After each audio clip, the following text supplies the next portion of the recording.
Right.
How many do you have?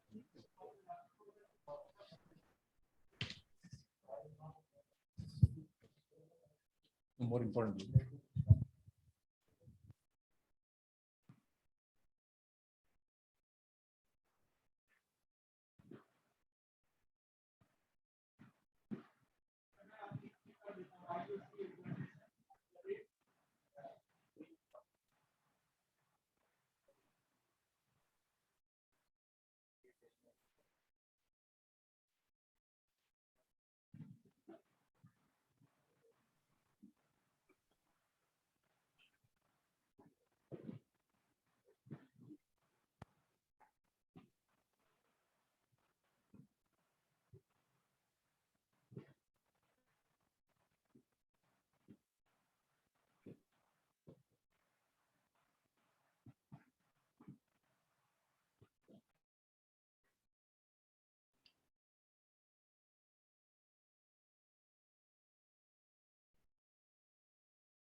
Good evening, everyone. I hope the people on the call can hear me. Richa, can you hear me? Amita, are you able to hear me? Yes, yes. Great, thanks. Good evening again, and it's a great pleasure to welcome all of you to Venkat Ramanujam's PhD defense. This is probably the first hybrid PhD defense that we are holding in A3. And post-COVID, it's a bit of a relief to be able to see a few friends in person and not only over the camera or internet. So I'm really pleased that we are able to do this today. And I want to thank the A3 staff who have made this possible. Before I begin, this is a really special occasion for Venkat, of course, but also for me and for many of his friends who have seen Venkat for the last several years and become very close to him in a variety of ways. I'll say a bit more about Venkat later on, but before I do that, I'd like to begin by welcoming to this public seminar and defense Professor Richa Kumar, who is a professor of sociology and policy studies at the Indian Institute of Technology, Delhi. where she's with the Department of Humanities and Social Sciences and also associated with the School of Public Policy. Her research and teaching interests are in the sociology of agriculture, food and nutrition, science and technology studies, and rural and agrarian policy. She is a co-author of the State of Rural and Agrarian India Report 2020, and her current research is on the impact of monoculture farming on farm systems, the environment, and human health. Her book, Rethinking Revolutions, Soyabean, Chowpals, and the Changing Countryside in Central India, was published by OUP in 2016. She's a recipient of the inaugural Elizabeth Adi Sheshaya Memorial Award in 2019, the New India Fellowship in 2010, and is a founder member of the Network of Rural and Agrarian Studies, NRAS. It's been a real pleasure to have Professor Richa Kumar with us today. I wish we could have had her in person. I really hope that we can do so at some later post-pandemic date. Thank you for reviewing Venkat's thesis and for agreeing to be the external examiner for this defense. I'd also like to welcome Dr. Pankaj Sakseria, who is also Associate Professor at Sitara IIT Bombay. Pankaj is known to many of us through his writings and work for Kalpavruksha over many years in the Andaman and Nicobar Islands and elsewhere in India, his work on protected areas and conservation in general. What many of us perhaps don't know is that he did a PhD later on in science and technology studies at Maastricht University and has joined Sitara at IIT Bombay as an associate professor. He was the second examiner for Venkat's dissertation, and he has very kindly also joined us in today's event. So I want to thank Pankaj both for his examining the dissertation and for his joining today to be part of this public seminar. Thank you, Pankaj. I don't know if Pankaj has turned his video on, but thanks a lot, Pankaj. I'd also like to welcome Professor Amita Baviskar. Amita is not unknown to A3. She's actually on our advisory board also, and known to many of us through her work, through some of the collaborations, the exchanges that we have had with her over the last several years. She was for many years Professor of Sociology at the Institute of Economic Growth and recently moved to Ashoka University, where she's Professor of Environmental Studies and Sociology and Anthropology. I think we were very fortunate to have her as part of Venkat's doctoral advisory committee for the last several years. And she has been instrumental, really. She has been the true social scientist on his committee and guiding his work, which has been heavily in the area of social sciences. So thanks a lot, Amita, for all the help and guidance over the last so many years. And of course, Ankila Hiremat, who's again with A3, but not physically present here today. She's in the A3 Delhi office. Ankila, hopefully you can turn your video on for a short while, just so that I can thank you personally for also being part of this journey with Venkat on his doctoral advisory committee over the last several years, guiding him on the ecological side of the work, but also very gamely hanging in there as we all try to figure out what exactly he was doing in Baigachak, except we knew that he was living out in the boonies and we couldn't contact him for most of the time. And sort of really hanging in there along with me as we learned a lot as we went on this journey with Venkat into Baigachak. And I hope you'll get a small glimpse of that learning today that he has gathered over the last so many years.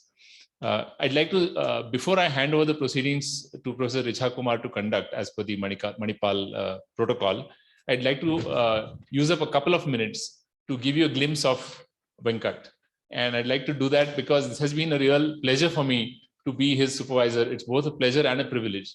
And I just wanted to share a few thoughts about Venkat. And this photograph is the end point of that journey that I want to share with you. So I first met Venkat in very academic circumstances when he was finishing his MPhil at Cambridge University. And I had gone there as a visiting lecturer, and we met. And I was at that time working in the FRA committee, 2010, the MOEF MOTA Committee on Forest Rights Act.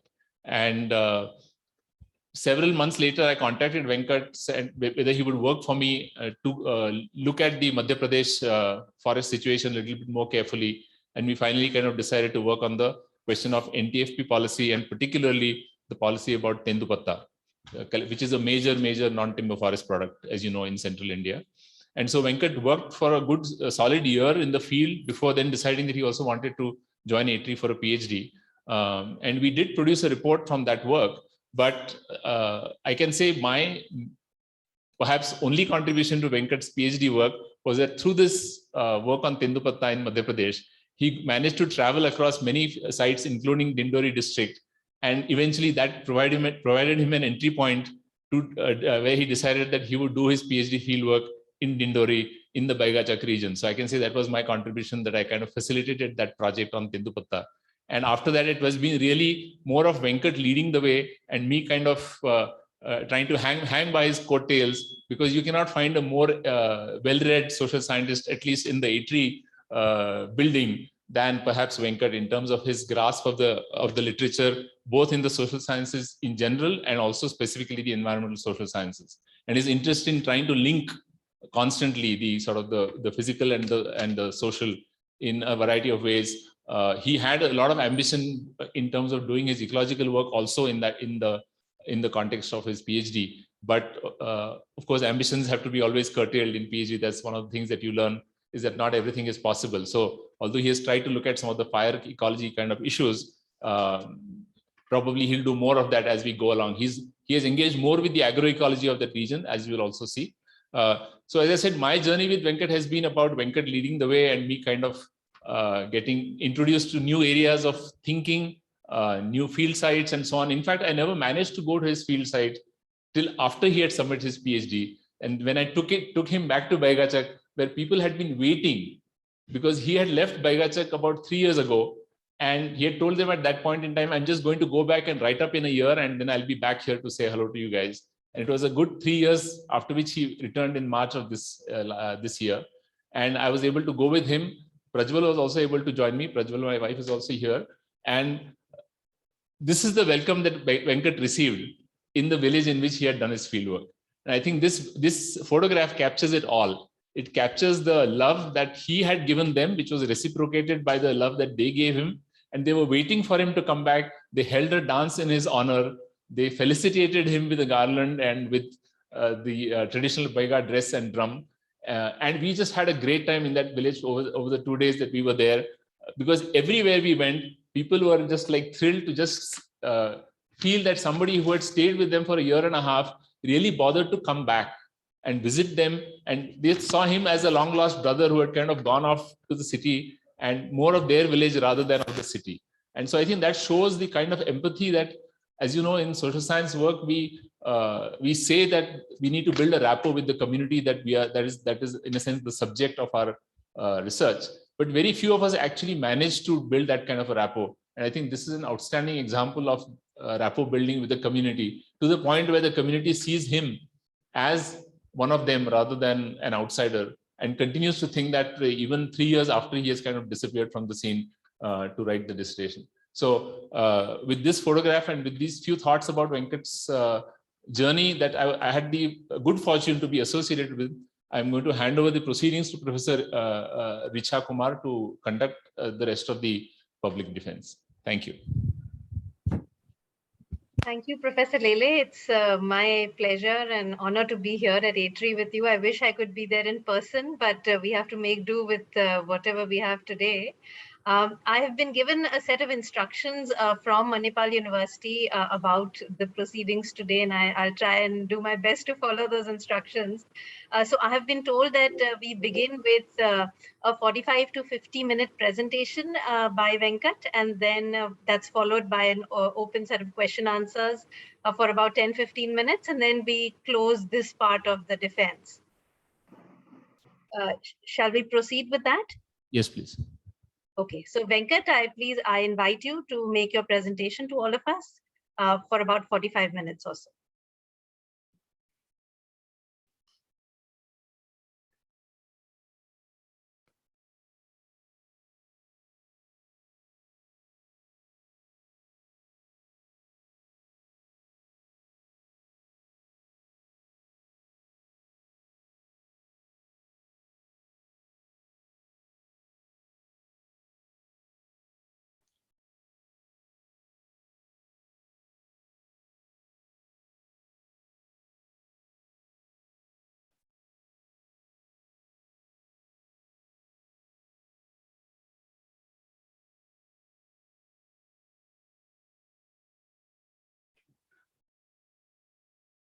Yeah,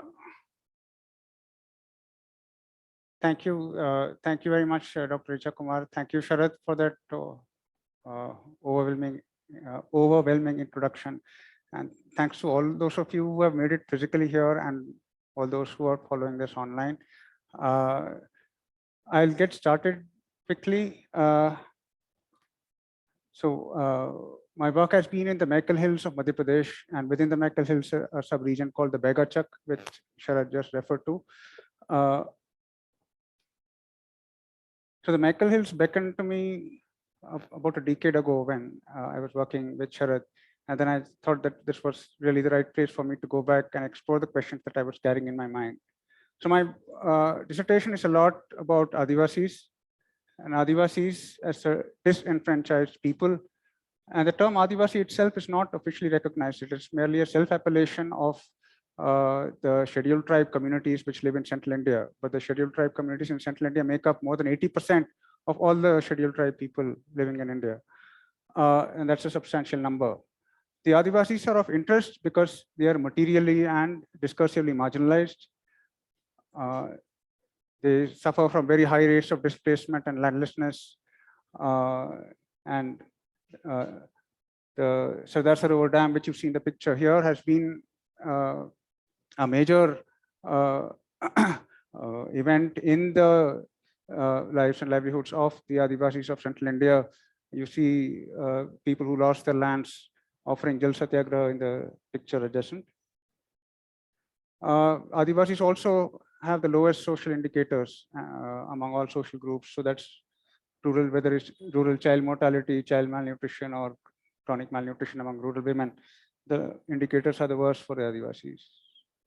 But the material roots of Adivasi disempowerment and marginalization lie in their discursive disempowerment. And that stems from the constitution of tribe as a sociological category under colonial rule.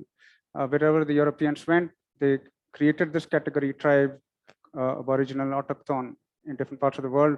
We recognize these peoples today as indigenous peoples as a mark of dignity. But what the category tribe has done with its persisting long life is to sort of incarcerate Adivasis or tribals in a certain primitivist understanding, making tribals the pivot upon which the Europeans were able to develop racial theories that posited them as being supreme to all other races on earth, as being more culturally sophisticated than anyone else. And in general, this idea that tribals are relics of the past, antique pieces, museum pieces persist, which is why you see, for example, the tribal museum in Bhopal done up very beautifully, but it's a museum for tribals, not for Adivasi, not for Brahmins or Banyas or Lingayats. So the museums are constructed only for tribals because they are supposed to be hangovers from history. This patronizing gaze that the category tribe has given birth to lingers in law and governance. You come across it in documents, in the way the state administers departments of tribal development in Indian states. So one of the criteria for a community to be listed as a tribe is apparently primitive traits, especially with respect to clothing and cleanliness. Tribals are expected to be economically uplifted by the state. And even the Forest Rights Act, which is a well-intentioned piece of legislation, somehow assumes that forest-dwelling tribals are people who have always lived in the forest, have protected the forest, and they will continue to live in the forest and protect the forest. And so all that we need to know, all that we need to do is to give them rights. So given this asymmetry of power, which is both material and discursive, how have indigenous peoples across the world, not merely the Adivasis, but people of their ilk across the world, engaged with these asymmetries? So there are three broad themes in the literature which addresses this question. The most prominent theme in the literature is that of domination and resistance. This literature shows how marginalization of Adivasis and indigenous peoples continues well into the present, taking different forms, and how indigenous peoples try to protest against these asymmetries of power, most prominently in the form of social movements. Another important theme is the idea that indigenous peoples have in a way, internalized the terms of discursive disempowerment, but tried to turn them around in their own favor by claiming an indigenous identity, by claiming that they are close to nature, and therefore making claims for land rights, for territorial claims. And the third theme in this literature is that of creative adaptation, where scholars have discussed how indigenous peoples have engaged with the state and the market despite their conditions of subordination. Now, the literature on creative adaptation gives room for enabling power structures. And indeed, if we look at the clutch of rights-based legislation in India over the last 20 years, we have seen some social protection legislation which creates shifts in power structures, makes them more enabling rather than debilitating. And I refer in particular to the Mahatma Gandhi National Rural Employment Act, or NREGA as it is popularly known, the Forest Rights Act, the National Food Security Act, which offers a legal entitlement to subsidized food grain and midday meals for children in schools and Anganwadis, and social security pensions. Nonetheless, the literature produces a twofold research gap. And the first of these two gaps is the question whether a shift in enabling power structures, or if power structures were to become more enabling, would they lead to positive transformation by creating space for marginal peoples like the Adivasis? And secondly, a gap from the bottom up is the lack of understanding of how exactly marginal communities themselves come to perceive themselves. How do they see themselves in this asymmetry that overwhelms them, and despite which they need to continue living and lead their existence? So how do they evaluate their predicament? What logics do they use in making choices and claims that can be potentially emancipatory and help them advance autonomy? And specifically, what values and what decision-making processes do marginal communities engage in? So that takes me to the work of Pierre Bourdieu, who talks about the logic of practice, talking in particular about how practices are governed by social values. And social values vary from one society to another. And therefore, there cannot be any universal laws of human behavior that govern how social actors behave. There cannot be a free will where people derive meaning from the world independent of the context that they're embedded in. And therefore, Bourdieu talks about the importance of big structures, but also the importance of subjects or social actors. Now, Bourdieu looked at the logic of practice with great empathy in his study of the Kabyle, a mountain people in Algeria who were displaced during the anti-French colonial struggle and had to move from their mountain passes to the urban confines of the city of Algiers. So he tried to say that what was perceived as the backwardness of the Kabyle was in fact a set of social practices which were governed by social values which were particular to their community, to their social group. And the people were seen as backward because the social values of the city to which they had migrated were different from those of the highlands from which they had entered the city. So Bourdieu tried to explain social transformation or how certain practices persist in the face of social transformation, in the face of urbanization, modernization, but he did not really explain how social transformation itself occurs. So that takes me to the work of Sherry Ortner, who talks about the possibility of social transformation by introducing the concept of subjectivity. Now, subjectivity is a fairly widely used concept in the social sciences, but Ortner uses it in a sense of making power central to the operation of big structures upon social actors, and social actors in turn acting upon big structures. And therefore, she posits a dialectical relationship saying that big structures need not be totalizing. And here she draws from Gramsci, who argues that hegemony is not total. There is always the good sense that an organic intellectual could activate, which could lead to a potential transformation in the structures itself. So given this assumption of a dialectical relationship between big structures and the subject, we come to the notion of subjectivities as states of the human mind that represent the capacity to think and reflect and to make meaning while remaining aware of the constraints on their action because of social structures, but at the same time trying to pursue their projects, their intentions, their aspirations and ambitions. Now, this is a very extremely short introduction to the work of Pierre Bourdieu and Thierry Ortner, and I hope they will apologize me for crunching what is a very rich oeuvre of work into 2 simple slides. But that is also the nature of this presentation. What I will present are highlights because I simply do not have enough time to present the entirety of my thesis. I will try to give as good a flavor of my work as possible. And having talked about Bourdieu and Ortner, I now proceed to my framework, which underpins my study. So these are the structures that, in a way, are at work in the case of the Adivasis of the Maikal Hills. So these are material in character and discursive in character. And they also include physical well-being and economic, social, and cultural capital. So again, I draw from Bourdieu's characterization of capital. This is interchangeable. Unfortunately, I simply do not have the time to go into this now, but I will try as far as possible to explain these concepts in a way that is intelligible to everyone.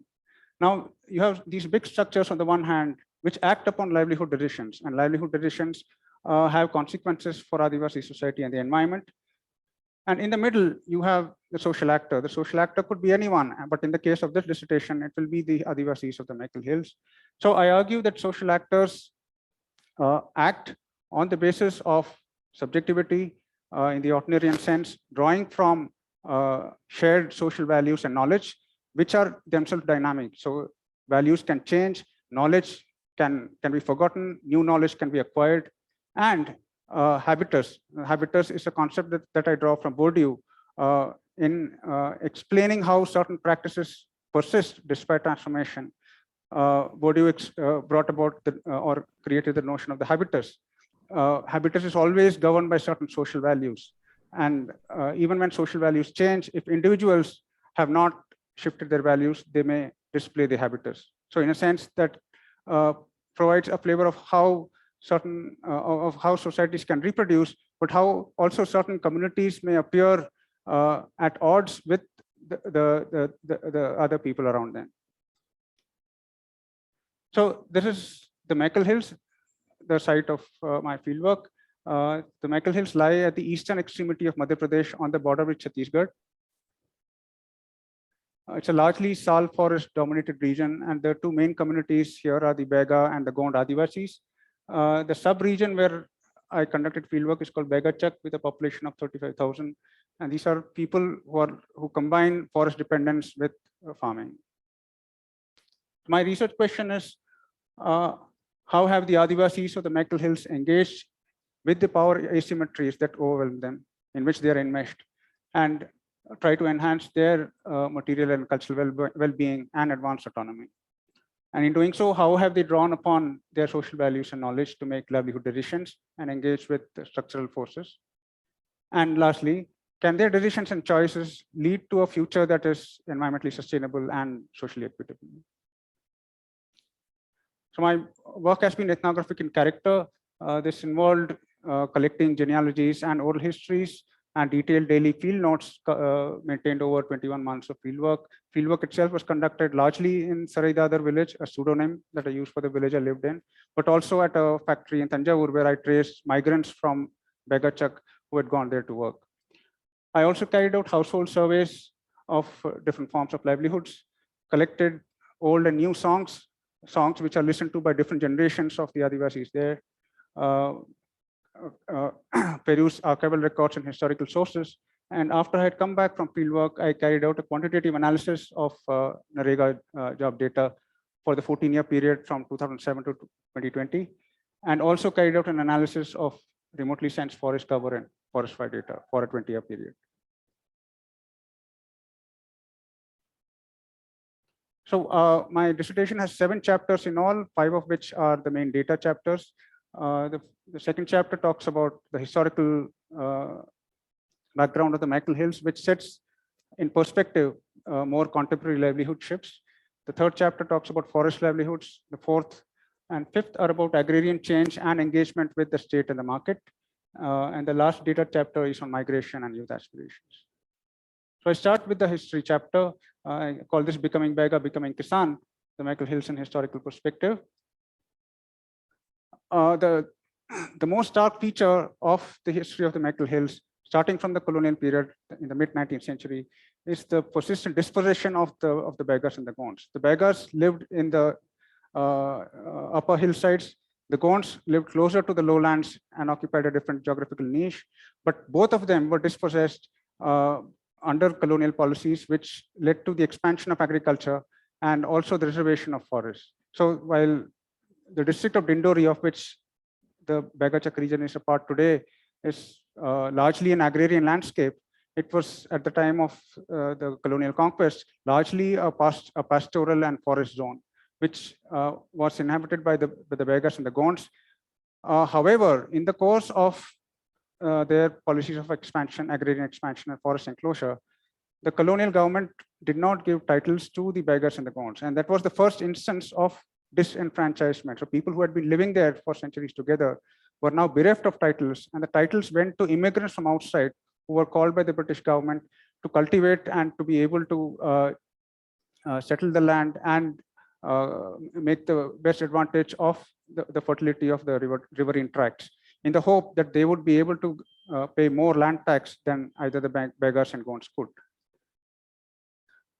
So the Beggars and Gonds came to be settled in forest villages, and they were treated as forest labor. So the forestry operations that were carried out by the Imperial Forest Department were drew upon the labor of the Beggars and Gonds, for which they were not paid, and that was called bigar. And Best, who was a forest officer in that region himself, makes a mention of it in his memoir.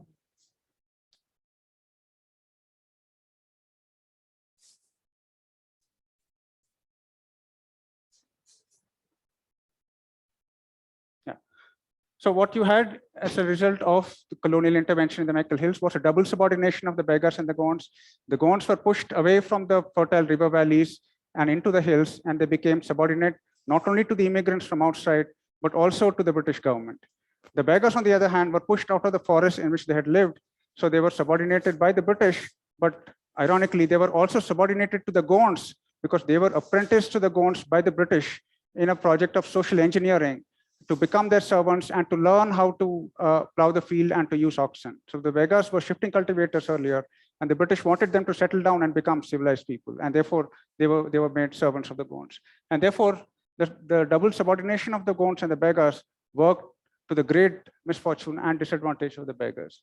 Now, the long-term effect of this set of interventions, the British left in 1947, but what you see even now is extremely skewed landholding. The best fertile tracts are taken over by the Gonds, whereas the less fertile lands and less land lies with the Beggars.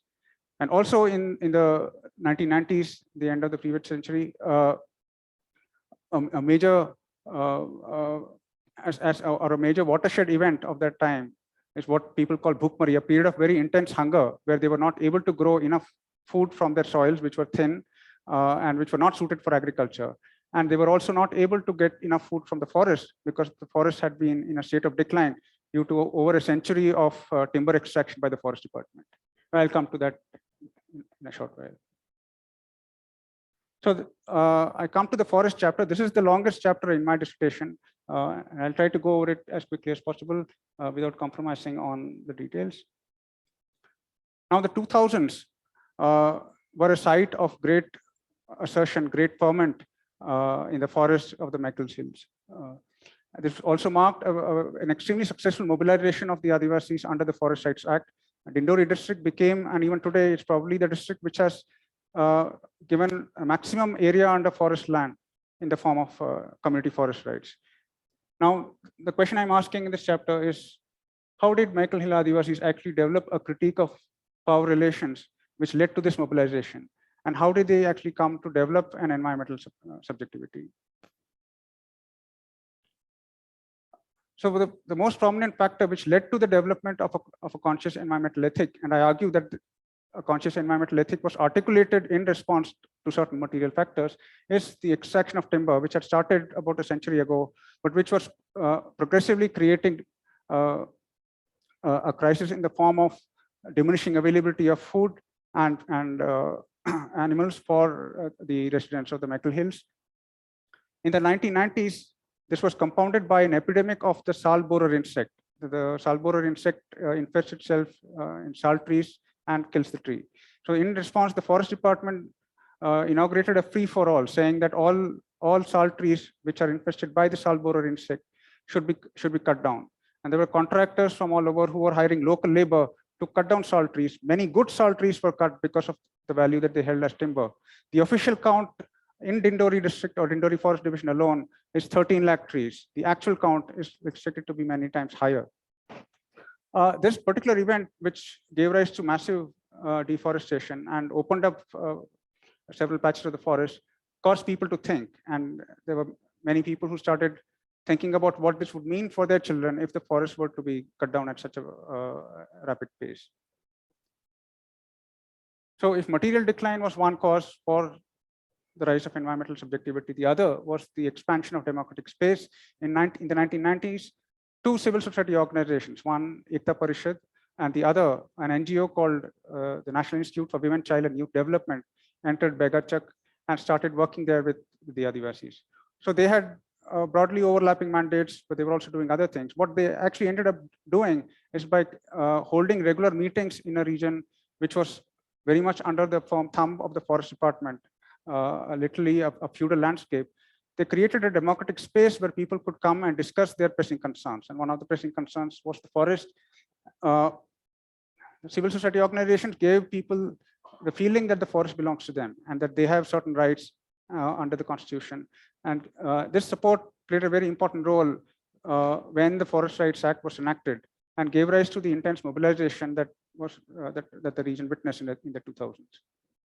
So there is a quote from Jamli by one of my Bega neighbors in Sarai Dadar, who talked about how the meetings that the civil society organizations held actually gave rise to much reflexive thinking and debate and discussion internally and led to mobilization. However, despite the recognition of community rights, hopes have been belied because timber extraction still continues in the forests, which are technically under the ownership of the Beggars and the Gonds. And the forest department has made it clear that it recognizes only its own authority. So therefore, the rights that have been given remain only on paper. The forest decline continues. And one of the more recent problems is the infestation of the forest with lantana and other weeds. This is accompanied by a rising intensity of forest fires. And therefore, the degradation of the forest has proceeded at a very rapid pace, leaving the forest empty and therefore creating an impasse in terms of livelihoods. Because the empty forest is now no longer seen as a place where you could get things that you could earlier, on which you could depend to the extent that you could earlier. There has been therefore a market shift towards Narega as a form of livelihood. And the surveys that I conducted while I was there for 2 years in succession show that a large number of people are increasingly stopping collection of NTFP from the forest because you're just earning much more from Narega with much less effort. And therefore, the forest as a source of livelihood has become a zone of impasse. Yet another important factor contributing to the rise of an environmental subjectivity in the Maikal Hills is also the formation of religious subjectivities. Now, in 2014, the people of Pondi, one of the villages in the Maikal Hills, organized a worship of the forest deities, but they used an explicitly Hindu form, a Hindu religious form called the Ram Kirtan. Now, this was without precedent and entirely surprising. So what was this? Was this strategic positioning, the Beggars and the Gonds articulating an indigenous identity to claim rights over the forest? Or was it religious proselytization by organized religions? Now, these are the two key themes in the literature that cover a phenomenon such as this. But I argue that it is neither that is at work. In fact, what is at work is a religious subjectivity that looks at religion as something that can fulfill a desire for social respectability. which can get you into the networks, which can give you the kind of cultural capital that membership of a religious group or sect can.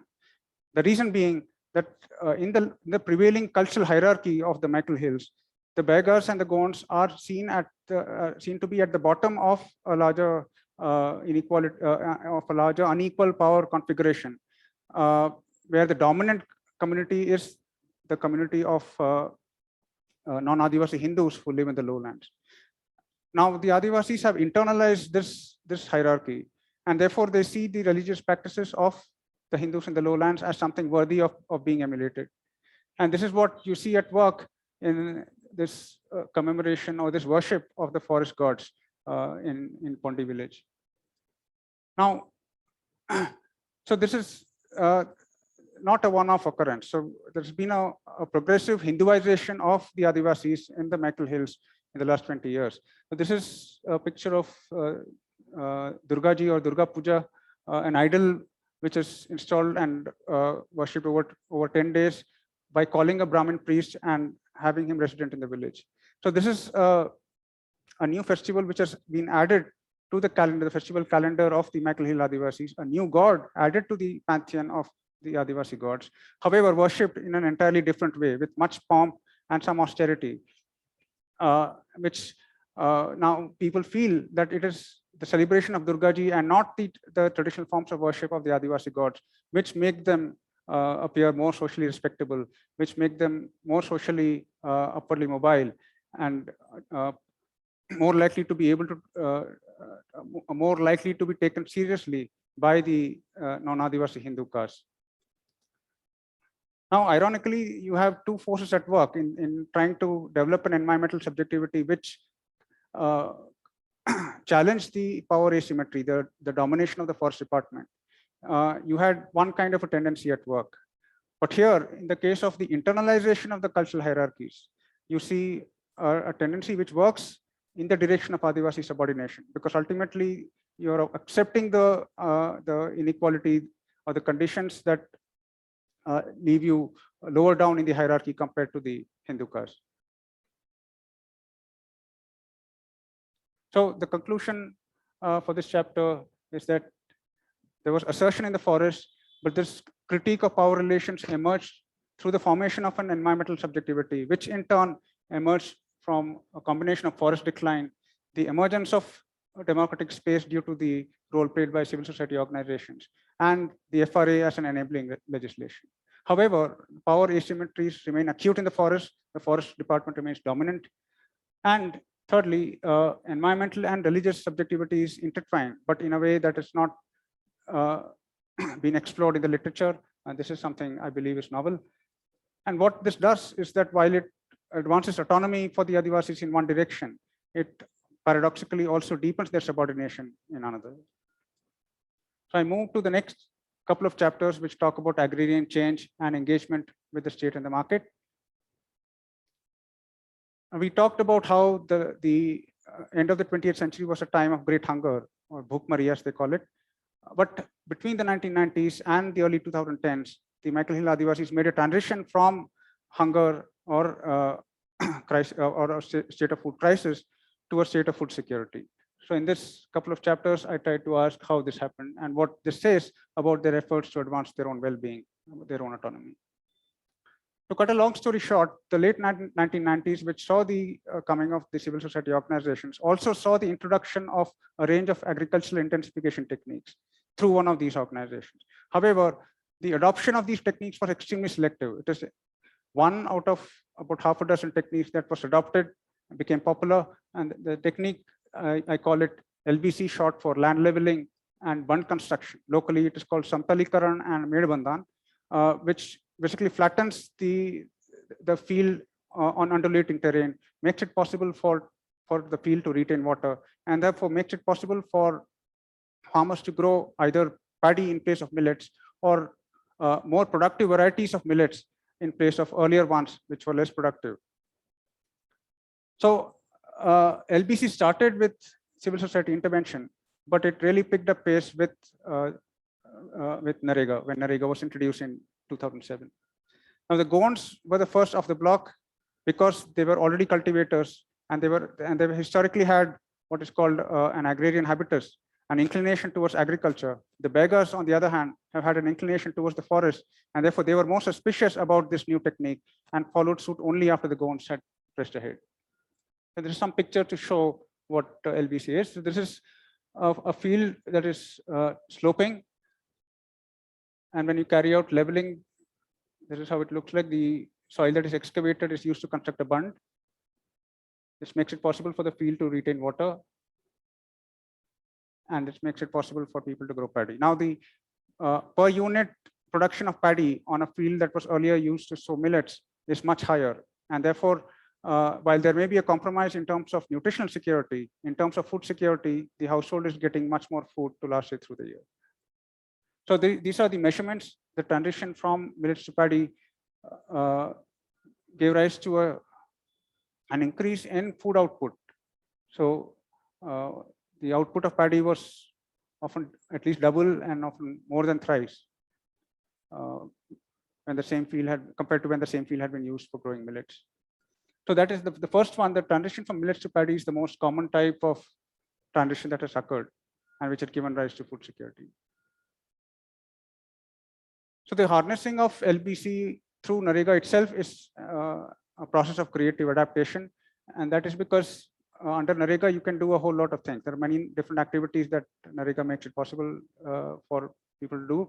And in fact, in Eastern MP, there's been pressure on lower level officials from senior officials not to spend NREGA money on LBC, because LBC is highly prone to leakages. You can fudge the attendance and have a large number of forced work or fake workers on your master roll. However, the pressure from below has been so intense that senior officials have had to give way to LBC, and it has actually been the most prominent activity that was carried out at NREGA in the first 10 years of its existence. Now, LBC was also very electorally significant. In fact, one of the block level sarpanches, who was earlier a village sarpanch himself, said that he became block level sarpanch, which is at the second tier of local self-governance with a large number of villages under him, because he had pushed LBC as sarpanch of his village. And he said that that earned him a lot of goodwill. And therefore, when it came to fighting elections, he hardly had to campaign, and he saved a lot of money on expenses.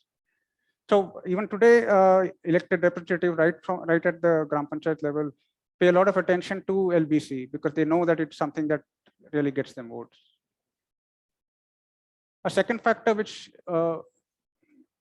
supported the expansion of LBC is the aspirational value of rice. The consumption of millets has been one of the key features which has been used to mark out Adivasis as backward by especially the non-Adivasi Hindu castes who live in the lowlands. And therefore, rice has always had an aspirational value. When LBC made this crop shift possible from millets to rice, it was not only the need for food security, but it was also this aspirational value, especially for the younger generation of Adivasis who are now starting to go to school, where they were fed midday meals which comprised rice and wheat, and which were therefore seen as the more aspirational grains to be consumed. The second aspect of LBC is the efficiency value. And particularly in the case of paddy, women prefer paddy over millets because paddy can be taken to the rice mill and milled without having to put in human effort. Millets have to be manually dehusked, and it takes many hours of work and a lot of pounding and grinding for millets to be made consumable. Now, the expansion of LBC and the shift from millets to paddy has it appears like a perfect story of smallholder innovation with some support from the state in the form of NREGA, but that's not the entire story. And there is, in chapter 5, I carry this narrative forward by talking about the engagement of the Adivasis with the state and the market.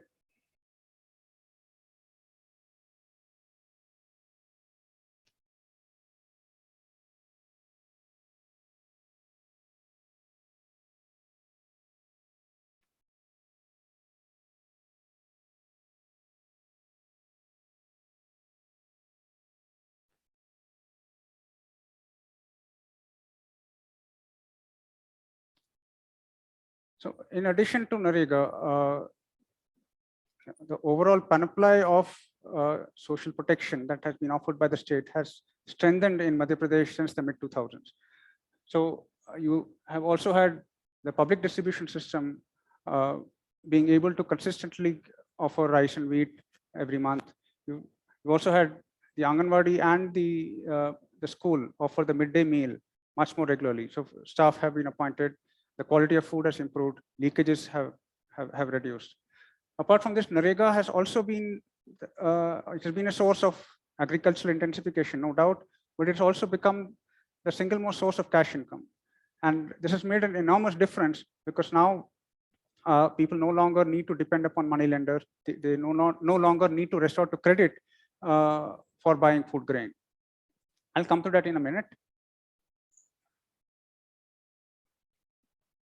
So this is a graph showing how NREGA earnings have shot up in the last 7 years. And now the average earning per household per annum is higher in the Maikal Hills than it is in the district as a whole and in the state as a whole. So NREGA now is actually the second most important source of livelihood after agriculture in the Maikal Hills. So the embrace of the state has improved Adivasi autonomy in the following ways. It has, paradoxically, it has made it possible for people to farm less, and especially for those Bega and Gond farmers whose lands are extremely stony and the soil is extremely thin. It is actually more beneficial to be doing NREGA work rather than to be carrying out farming on lands like that. So there is actually reduced farming effort on the part of some farmers. There is reduced indebtedness, and there is greater food security because now it is possible to purchase food in cash. The earlier practice was to go to the trader and take grain on loan and then repay at a very high rate of interest. Now that's no longer necessary. I come to the market. The engagement with the market has intensified since 2012 because that was the year when the traders in the lowlands started purchasing millets. Now this was again a watershed moment because historically millets and therefore the Adivasis who consume them had always been looked down upon. And now you had a situation where millets were in demand because people like us who live in urban centers were finding them health conscious. So the Adivasis have taken to the millet trade in a big way. And interestingly, this has also in a way put brakes on the conversion of millet land to paddy. So a typical Adivasi farmer cultivates paddy, but also cultivates millets. Now, the engagement with the market is strategic. And I say that it is strategic because on one hand, in response to the economic signal of one kind of millet fetching a higher price than the other, that is kutki being more lucrative than kodo, farmers have switched to kutki. But that is also because kodo requires weeding and kutki does not. So women have had an important role to play because they are the ones who do weeding. And they said, let's grow kutki, it doesn't require weeding. So where economic signals have played a role, they have not played a role in terms of the choice of kutki varieties that are sown. So the most lucrative kutki variety is a black grain variety. But what farmers prefer to grow are white and black and white varieties because they believe that they have health characteristics which make them worthy of being consumed at home. And therefore, what they appreciate in kutki is that dual characteristic where they can also be sold at a time of distress, but it can also be consumed at home and it can serve as a nutritious food. So I now come to the flip side of the increase in Adivasi autonomy. I've argued so far that Adivasi autonomy has increased because of LBC, because of increased food security, because of government schemes, because of the market. But here I have to come back to the history chapter that I discussed a while ago and say that the historical differences that were created between the Begas and the Gond due to colonial interventions have been reinforced in the course of the last 20 years. Now the Gonds remain ahead of the Begas. They have more land, they have more fertile land, partly because they have very extensive social networks. Among their kinfolk, they have political representatives, maybe members of panchayats, people who are petty officials in government offices. Additionally, because they came from the lowlands into the uplands, they have extensive kin networks in the lowlands. And one way, for example, in which this works is the free flow of information. So the Gonds remain privy to information about new things happening that the beggars remain unaware of.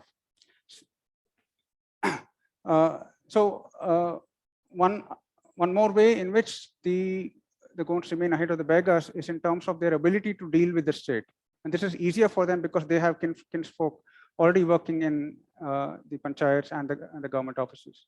But this is most visible in terms of the employment that they receive under Narega. So the Gonds are actually numerically fewer than the beggars in Saridadar, the village I lived in, but they actually receive more employment under Narega than the beggars do. And this, I argue, is because they are able to push their case, offer inducements to the panchayat secretary, the Rozgar Sahayak, who are often Gonds themselves.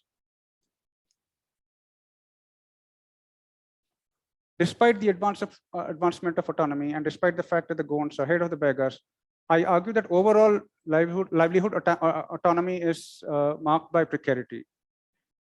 And there are two important reasons for that. One is clearly the demographic challenge, which is leading to land fragmentation. The intensity of population has increased by almost fivefold between 1951 and 2011. And this is really showing in terms of the lack of availability of land, especially for younger couples who get married and form a family. The second aspect of precarity comes from a lingering insecurity of social provisioning. There remain irregularities, there remain wage delays with Narega, and there is frequently this rumor that the rations that you get from the ration shop will no longer be available in kind. Instead, you will have some money being paid into your account, and that you will have to go to the trader and get money, get grain from him. Now, given their history of the antagonistic history with traders, that is something that the Adivasis really don't appreciate. So there is this continuous fear that the social provisioning will stop, and this gives rise to constant anxiety and shapes everyday behavior. Venkat, I can see you're at your concluding slide. I just wanted to say you have about 5 to 7 minutes to conclude. Okay, thank you. So to conclude these two chapters, there has been smallholder innovation, which is in marked contrast to the impasse in forest livelihoods. In the arena of the forest, things have worked out differently in the arena of the farm and the homestead. And Maikal Hill Adivasis emerge as reflexive subjects who are able to imbibe new knowledge and shape their own behavior, and also pursue projects of increasing autonomy. Democratic space has played an important role both in the form of the Gram Panchayat and also in the form of civil society organizations. However, structural constraints are formidable and they continue to create a state of insecurity. So I now come to the chapter on migration. The question I ask in this chapter is, what is the meaning that Adivasi youth derive from the experience of migration, and what consequences migration has for their lives? Historically speaking, migration is not new to the Maikal Hills, and there is this tendency to understand migration as necessarily distress-driven. But in the first half of the 20th century, the Beggars and Gonds were migrating to the tea gardens of Assam, and this was mainly an exercise in elopement. Couples who did not have sanction to marry, these could be sort of cross-caste marriages, or these could be inter-Gotra marriages, often left to the tea gardens in Assam with the help of recruiting agents. And the recruiting agents always wanted more women, and therefore they preferred couples. But no questions were asked whether the couples were really married or not. So migration as a source of social freedom has had a history in the Maikal Hills. But towards the end of the 20th century, when hunger became paramount, people migrated as farm labor to the Chhattisgarh plain and worked there as agricultural labor. That migration in the 21st century combines both these aspects. It is both economic pressure, but it is also aspiration or social freedom. And now, because young people have gone to school, they have skills, they are literate, and they are able to travel very long distances without the help of a recruiting agent, entirely on their own. So shifting youth subjectivities are a result of formal education, and they give rise to different kinds of aspirations. Now, there have been, I come to Saridadar, where there were material reasons for the exodus of a large number of people in 2017. That was a year which saw very high forest burn, which in turn led to high cattle mortality, which in turn led to almost everyone buying cattle on loan. And therefore, people left to migrate because they had to pay back these loans. So these are four young boys from Sarai Dadar who were working in a factory in Tanjavur. Now they all left without informing their parents. So in a sense, they were playing going by the rule of the social freedom playbook. But what they also said is that they left because, of course, they wanted to save money, they wanted to see the city, but they also wanted to contribute some money because their families had run into debt since they had to buy new heads of cattle.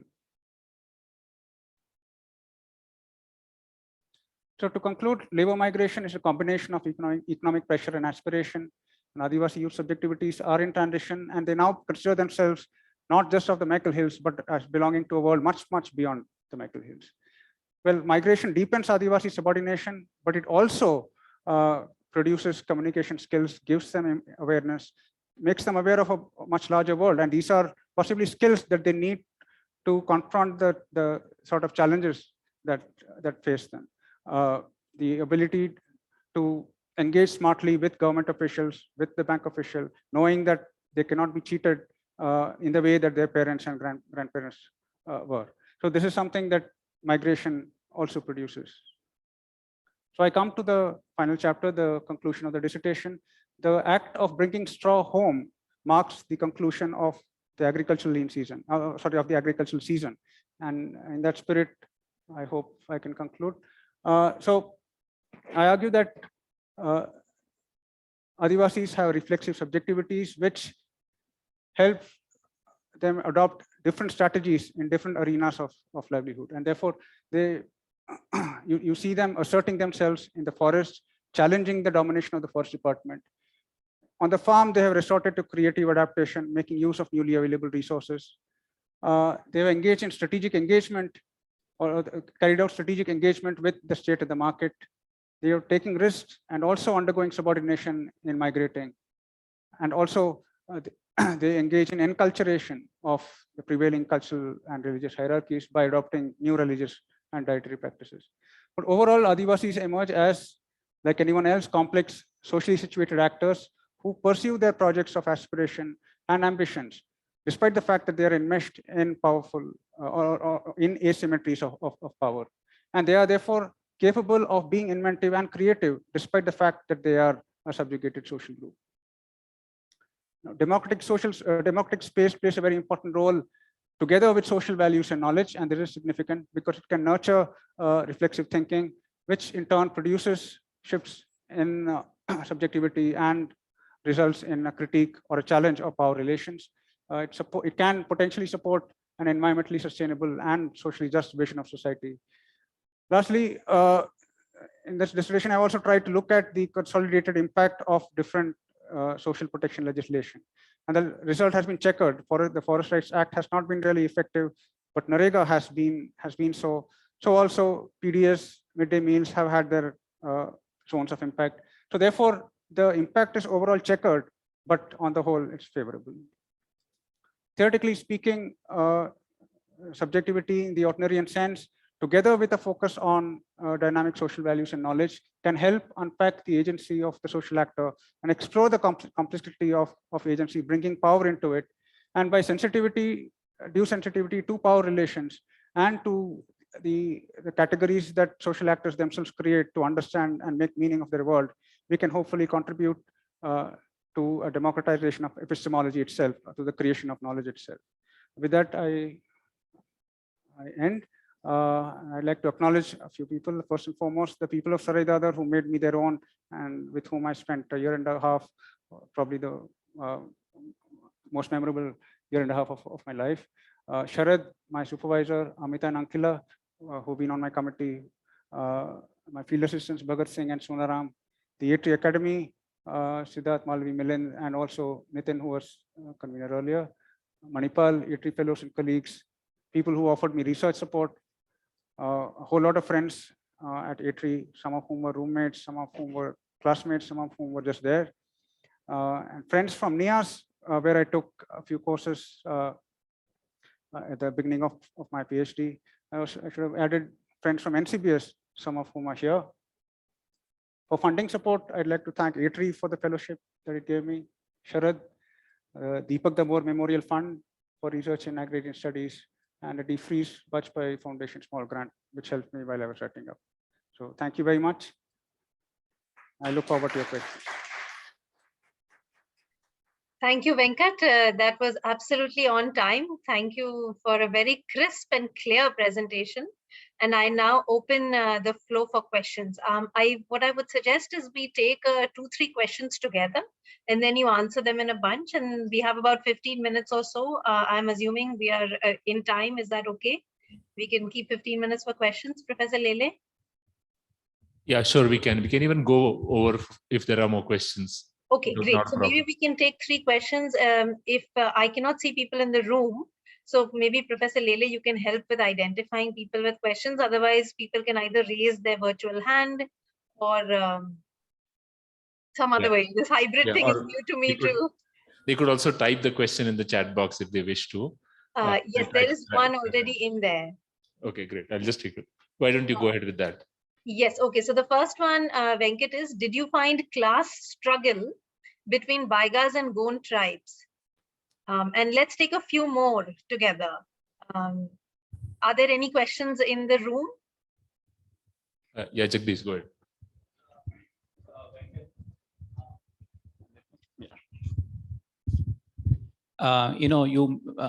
From the data that you showed on the per household paddy, Baigas had much less compared to Gond.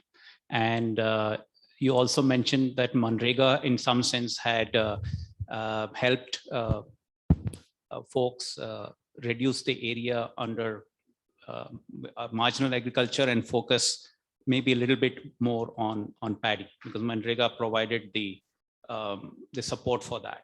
So, so I was just wondering, the increasing demand for millet, did it benefit the Baigas more? Because I would assume that the Gonds living in the more lowland areas would have had more paddy to begin with. So that dynamics of who benefited from Manrega and the crop shift and the demand and the increasing demand for millet, that part maybe I missed something, so a little bit on that. And the second part is the whether in any analysis you have actually seen the effect of the Sal borer and the subsequent fellings showing up in the in either remotely sensed or other any evidence that people have produced on the extent of that, because clearly it was a very large scale phenomenon in that area. So. Shall we take these 3 questions, Professor Kumar? Yes, please go ahead. Venkat, you may respond. So I'll begin with Jagdish's questions. Your first question was about if the Baigas are benefiting more from millet, is that right? Because and Manrega's role in stabilizing paddy in smaller number of sites compared to, because earlier they must have had more marginal agriculture, but Manrega seemed, you mentioned that Manrega seems to have strengthened, helped people with having paddy. So I wanted to know whether that differed between the Baigas and the Gonds, because Gonds would have had more paddy to begin with, and the increasing demand for millet, whether it benefited the Baigas more than the Gonds. Right. So I think that's a great question. So now the thing is,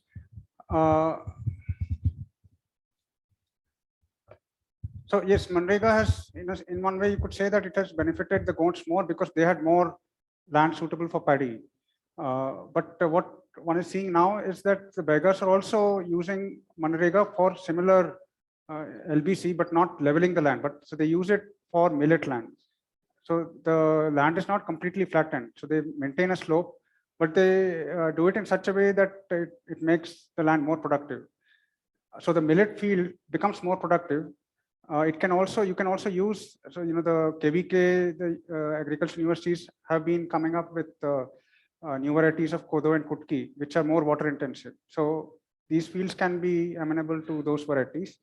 Apart from that, what sort of modified form of LBC on millet fields does is that it reduces the or it prolongs the cultivation period. So therefore, if you had to fallow your field after say 2 or 3 years, now you can cultivate for 4 or 5 years and have the fallow period after that.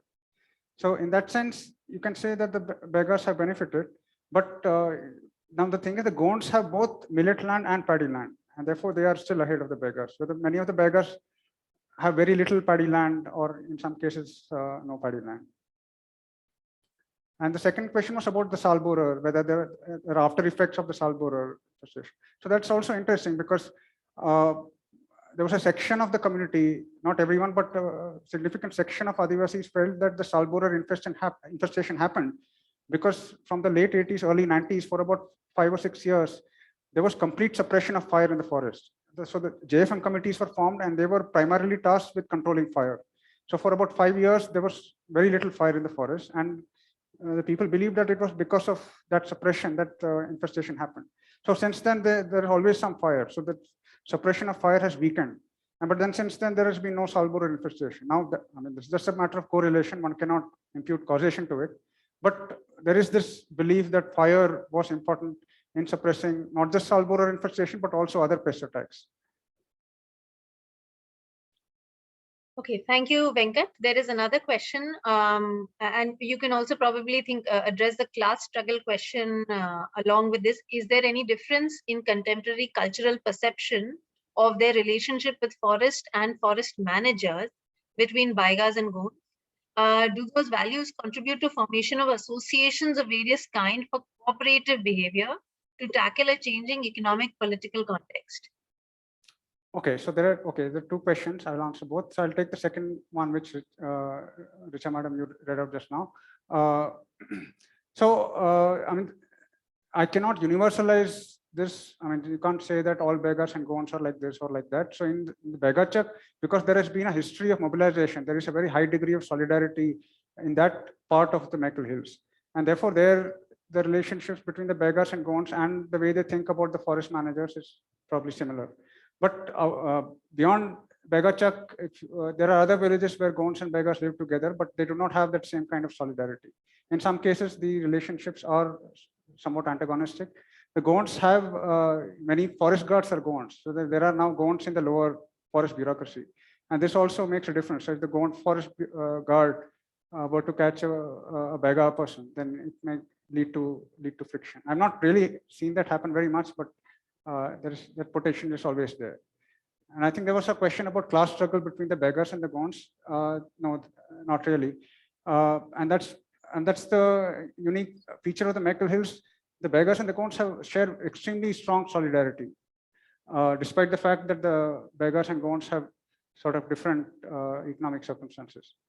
That's partly to do with mobilization, but also because the gods that the beggars and the Gonds worship tend to overlap, and therefore there is a sort of a religious solidarity as well. Okay, thank you, Venkat. There's a question, 2 questions by Professor Seema Purushottam, very interesting ones. What do you think about the dark side of indigeneity, which is coming from Professor Alpa Shah's work? And the second one is, many see FRA and Manrega as convergent social policies. Your data shows that forest dependence is coming down significantly as incomes from Manrega rise, and maybe also income from migration. Will FRA become redundant in the future?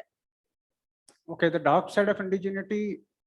Well, I think that question has been answered by scholars, and I mean, I think people have the right to make meaning in the way they choose, and that is something that we must respect. What is dark and what is not is sometimes the gaze of the researcher, and not necessarily does not incorporate the view of the indigenous person himself. As far as so yes, okay, so FRA becoming redundant? No, not at all. On the contrary, FRA becomes even more important because one, Narega is not consistent. There are wage delays, there are irregularities, and there is a constant sort of a question about what happens next year or what happens in the future. Will Narega money keep coming? Will Narega work keep coming? Nobody knows. Also, migration is not everybody is a happy migrant. There are many people who would not like to migrate. And if FRA can contribute to forest-based livelihoods, then that would actually bring down the incidence of migration as well. Okay, thank you, Venkat. There are 2 more questions on the chat, but before that, I wanted to ask if there were any further questions in the room. If we can take, because I cannot see anybody in the room, and if there are any hands up. I'm just checking. Yeah, Siddharth has one. So maybe we'll take Siddharth's question and then the 2 in the chat. Yes. Oh, hi, Venkat. Fantastic work. And I've been following it all these years and we've had a lot of conversations about this. I have 2 questions. One is kind of related to what Seema raised, right? So you said before you started in your introduction, you said there is an assumption, there's a discourse to which Adivasis are kind of confined to, right? And it's very kind of progressive conservation discourse and sustainable development discourse that you give them forest rights and you assume they will always be in the forest, right? So that's the kind of an assumption behind the whole Forest Rights Act, right? So what is your story how does that critique this assumption of these very well-intended progressive forest rights legislations and their philosophy, right? That was one. The second one is, you spoke about environmental subjectivity, right? Which came through in terms of kind of assertion of, their rights over forest as a space where they culturally and economically reproduce, right? But I was also seeing scope for, development subjectivity, right? In terms of their engagement with welfare schemes, in terms of their kind of switch from millet to paddy crops, which the state procured, right? So did that ever occur to you that we can also look at the development subjectivity and how it was formed? Okay, so I'll take the second question first, the bit about environmental sustainability. So this is not a category that I have created as a researcher, although I did create it when I went in. But I realized when I was there that the sustainability is actually even more a preoccupation for the beggars and the counts themselves. So, for example, the mobilization for the forest has always been in the name of future generations, saying that, okay, so we have enough for ourselves even today, but what will our children eat? Secondly, in the case of agriculture, the farmers here are largely organic. And one of the reasons that they have remained organic because the agriculture department and NGOs tend to offer them chemical inputs saying that your income will increase. However, they have consciously chosen to remain organic. Maybe they may not remain organic in the future, but as of now, an overwhelming number are organic, primarily because they believe 2 reasons. So one, there are religious beliefs. There are gods invested in many sites where there are fields. Secondly, they believe that the use of chemical fertilizers is something that will work out to their detriment in the long term because the soil will get damaged. Now that is as clear an indication of or a concern for environmental sustainability as there can be. But that is an extremely prominent reason why people are not using chemical fertilizers. Although they have the chemical fertilizers are even delivered at their doorstep by the extension agent. But they have remained at home. They've never been used, except on occasion if there is a pest infestation and they just want to try out whatever they can lay their hands on. So sustainability is a cognitive category for the Adivasis themselves and not just for the research. The first question, I'm really sorry. No, the first question was, it was a more general question, right? So what is your story about the Baigas and Gonds? What does it say to the discourse, which is very popular even in A3, right? That you need to give forest rights, which is important, right? And the assumption behind legislations like the Forest Rights Act, the philosophy is that Adivasis will always be in the forest, and these rights are useful to them, right? Nobody talks about, I mean, we consider that rights are the end of it's an end all, right? Nobody talks about the choices and opportunities that rights creates for Adivasis to pursue things in life which they find more meaningful, right? Including like maybe migration, and not just because of push migration, it's also pull, right? They want to go see the world, right, etc. Right? So what is your story? How does it speak to this discourse which kind of confines Adivasis to forests? I mean, what is my take on that? Yes, I think it's an extremely powerful discourse, and it's a very powerful discourse, and that is, I think, probably the most important reason why we continue to have this persisting inequality. It's more in the mind, and therefore I mean, even well-meaning people continue to empathize, I mean, maybe sympathize, not empathize, and then also have this very patronizing attitude that, okay, we need to decide for them. So they are denied they're denied full citizenship. They are denied also their full humanity. So I mean, so if you have a Maoist insurgency, you can understand why that's happening, where that frustration is coming from. Thank you, Venkat. There is, before I get to Professor Pankaj Saxena, there is another question on the chat which I just want to take in because it's linked to the question that you just answered. And this is on, so you just told us that, there is an inherent Adivasi subjectivity which is around the term sustainability. And the question on the chat that I want to pick up is the one which says that during the course of the presentation, you spoke about the emergence of environmental subjectivity amongst Baiga and attributed it to the sal tree related epidemic and the material decline of the forest, along with the influx of civil society organizations who spoke and almost, in quotes, taught the Adivasi the virtues of saving their forests. I'm wondering why you would look at the SAL-related event as a landmark moment in the emergence of environmental subjectivity. How would you then account for the historical subjectivities which can perhaps be traced through ancestrally passed down practices like the Baiga storytelling art called Kissa Padhna or the Karma Dadariya, which you have already mentioned in your ethnographic method?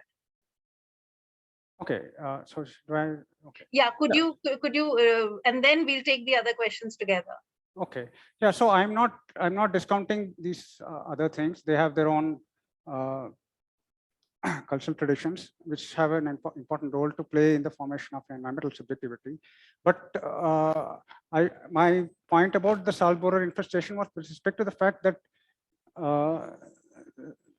the fact of material decline, of experiencing through your senses that something is diminishing, played an extremely important role in the formation of an environmental subjectivity. And this has been an important aspect for a particular generation, which saw the forest in a very different form. So if you listen to many of these karma and the darya and the kissas that the Baigas narrate, they talk about very specific ecologies inside the forest. So there is an entire wedding song which says, which personifies haldi. It describes the ritual of haldi lagana, haldi chadana, haldi utarna. It says, "Oh haldi, you jump from my hand to the heel, from the heel to the ankle, from the ankle to the thigh, to the waist, and then it goes up to the head." But then the song ends saying, "Oh haldi, your birthplace is such and such a place," and there is a particular word that is used to describe the particular characteristic of. It's a partly wetland, partly stony ground, but there's a word for it in the Baiga imagination. Now, but so you have in language, you have these aspects, but they don't necessarily make you an environmentalist. So to be an environmentalist, I would argue, is you need to demonstrate some concern and engage in a certain kind of an action. That action was seen in the 2000s in the form of mobilization for forest rights. This mobilization was not complete. There were many people who did not take an interest in forest rights, who did not really become part of the mobilization, but a significant section of the community did. And I say that the sal borer infestation was an extremely important event which contributed to the sense of material decline, and therefore played a very important role in the formation of or the congealing of an environmental subjectivity. Okay, thank you, Venkat. There are two questions, I think, still in the chat, but I'd like to bring in Professor Pankaj Saxena, who is also the other external reviewer for Venkat's thesis. Professor Pankaj? Yeah, hi. So first, thanks a lot. It was absolutely amazing thesis to read. My question is the kind of typical question that we would ask an ethnographer.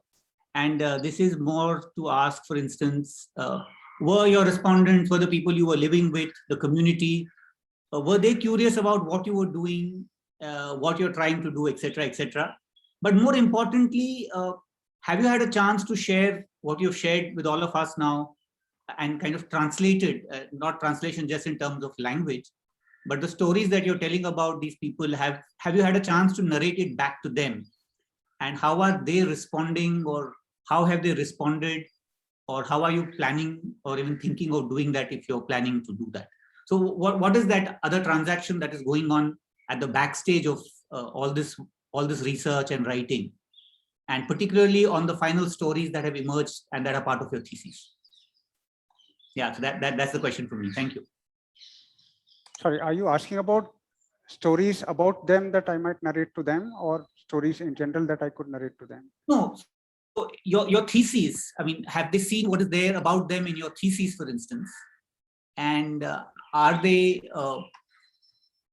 have they responded to that in any way? Do they know what is there in the thesis, and is there any plan to have some kind of discussion about that as well?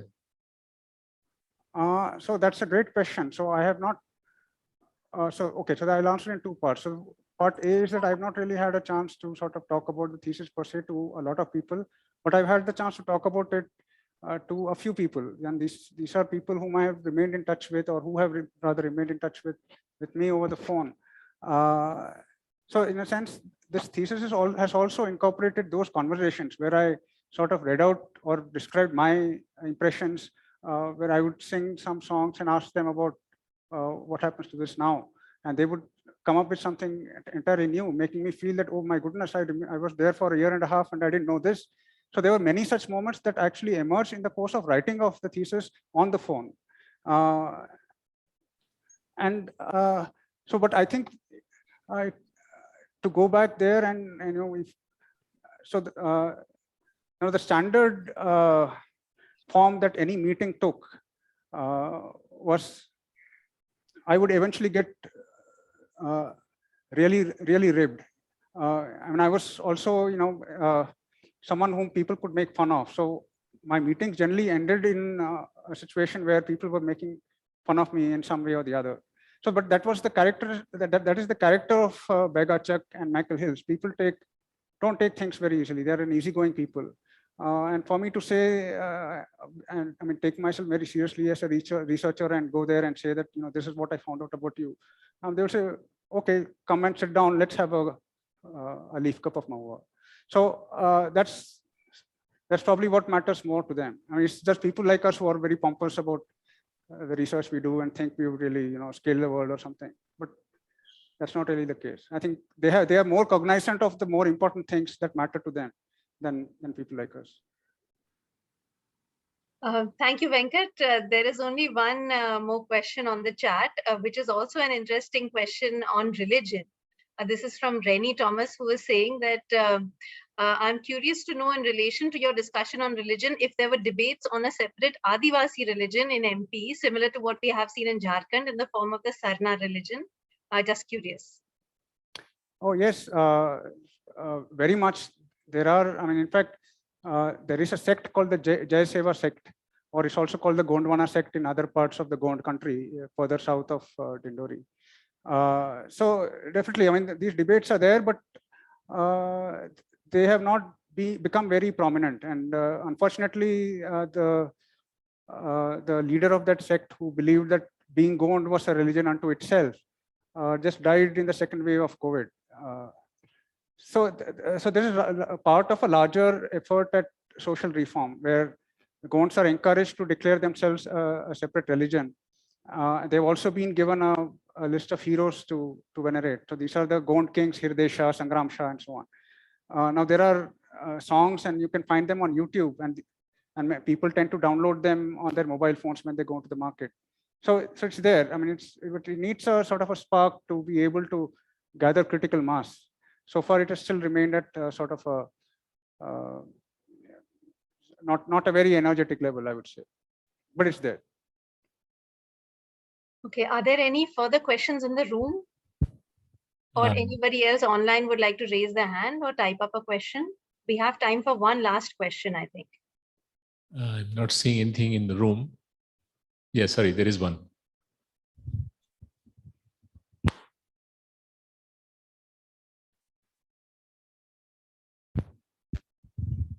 Thanks. Venkat, in your presentation, you touched upon how this region has had a good number of CFR claims granted, but still the Forest Department continues its felling, and some talk about how these granted rights are just on paper. The Forest Department still rules the roost. So But on the flip side, can you tell us something about what the recipients of these rights, how their view of managing the forest has changed from before having the rights to now, and some things about challenges that they are facing in terms of managing their forests as they see them? Yeah, that's a great question. So there are two sides to it. One is there are some villages which have received these rights and which have tried to do something about them. So for example, they've tried to plant saplings of plants that are useful to them. These could be fruit plants, or these could be medicinal plants. But they have not received permission for this because the forest department refuses to grant them permission. The forest department says, we will decide what to plant in the forest. You may have whatever CFR and all that. That's a different story, but we will decide. And typically the species they plant are currants or eucalyptus and so on. So there are villages which have tried, which could not make headway, and therefore they are not trying. But the village that I lived in, they have recently they've tried to ask if they could use Narega to carry out removal of lantana. So that's still in process. There's still to approach the forest department. On the other hand, you have a village like Pondi, which I talked about, and that's at least one more village, which have actively framed rules. And I don't think this was, I think they had done this almost before they received the rights. So they have rules which sort of demarcate the forest into different zones. So they say that this part of the forest we will not graze in, will not take our cattle to graze. They consciously cut down hunting. And they drew in, they also made a visit to Mindalekha and became very inspired. So they set up a Jungle Adhyayan Mandal, a forest study group, where they have actually tried to go into the forest, different forests, and document the biodiversity. And they also made a list of medicinal plants or whatever plants which they think are diminishing and which they would like to grow. Again, there is a very interesting way in which they have tried to conserve the forest. There are also some other villages. They have identified those spots in the forest which are supposed to be the sites of gods and goddesses. Now, typically, Adivasi don't really mark these spots. It's just that if you're living in a community, you know that this is the place where you worship. What they've now tried to do is actually put something there, like an idol or stone or something. Their idea is that, even if the forest department tries to carry out coup felling, the laborers are our own people. So they will not dare to come and cut the trees here. So in some sense, that's really cute, but it's also in a way smacks of some sort of a desperation. Okay, thank you very much, Venkat, for the excellent presentation that you made. It was very clear. You raised some very provocative questions and also suggested some very interesting answers coming from your fieldwork and your ethnographic research, and also multiple kinds of methods that you used in putting together this dissertation. And I congratulate you on that, as well as the presentation. We've, I think, gone through an extensive round of question and answers. So unless somebody else would like to see anything more, perhaps we could bring this session to a close, Professor Lele. Yes, I think we can do that. I'd just like to thank everybody in the room for making the trip to Atri. Atri has been a deserted place for many times. So this is really great to see so many people in the room. And I think we had we went over capacity on the Zoom call. So although the people who couldn't get into the room can't hear me, my apologies to them, because there were 100 people and we couldn't admit more than 100 on this particular Zoom call. So it is a sign of the people's interest in this topic and in the work that was presented today. Thank you all of you who joined on the Zoom call, and Professor Kumar for conducting the proceedings. I think we can close the session and maybe take just a 10-minute break. I think Madhavi would have sent you and the other members of the committee a separate link for the Viva, which we will conduct starting in 10 minutes from now. Is that okay? Right. So shall we say 5:15? It's 5:03 right now. Yes. So we can reconvene at 5:15. And Venkat, there are also comments in the chat which you can read. So maybe we can leave this open for a bit so he can look at the comments in the chat and then close it. Great. And if there are others who would like to, speak with him maybe in the meeting and, unmute and Sure. give their congratulations, that would be I suppose, fine too. Excellent idea. Thank you. Thank you.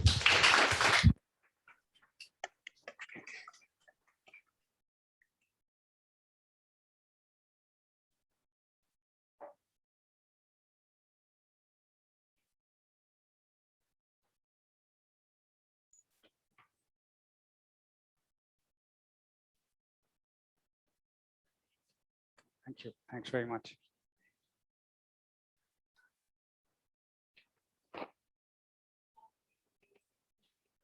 Oh, thank you. Thanks very much. Thanks for the coffee. Oh, thanks. Thank you. Thanks. Thanks very much. Thank you, Jagdish. Thanks so much. Thank you. Thanks very much. Thank you. Thank you. Oh, thanks. Oh, thanks. We'll catch up.